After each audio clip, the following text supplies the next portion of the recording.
This project is to create a vision plan for the future of Sepulveda Basin, which is a flood control basin in the San Fernando Valley of Los Angeles County. It's owned and operated as a flood control basin by the United States Army Corps of Engineers, though most of the area, over 2,000 acres, is leased by the City of LA Recreation and Parks Department for recreational uses.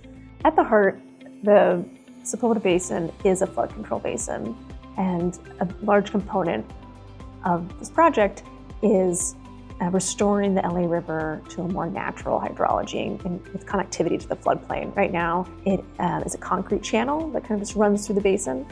So a big component is restoring that natural hydrology and also increasing flood control capacity, perhaps as much as 25% from baseline. There's a wide range of people that will benefit from this project. The future of the Sepulveda Basin is really envisioned as like the central park of the San Fernando Valley.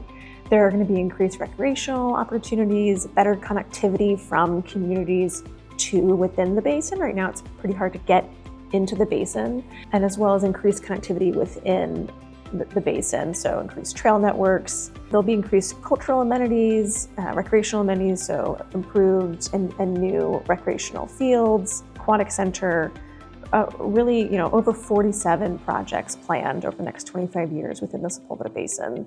We had a really robust public engagement component, and really one of the most important components of this project.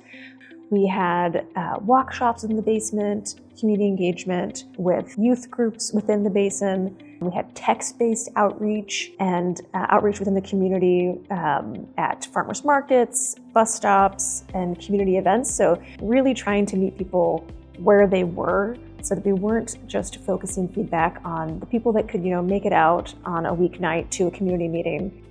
Geosyntec has done really incredible work along the LA River, led by Dr. Mark Hanna, and that includes the LA River Master Plan. And I have no doubt that differentiated us. We also had a really incredible team of community outreach consultants, transportation experts, habitat restoration ecologists, landscape architects and planners, as well as a Geosyntec's team of hydrologists and geomorphologists that really differentiated us, I think, from competitors when we were in pursuit of this project.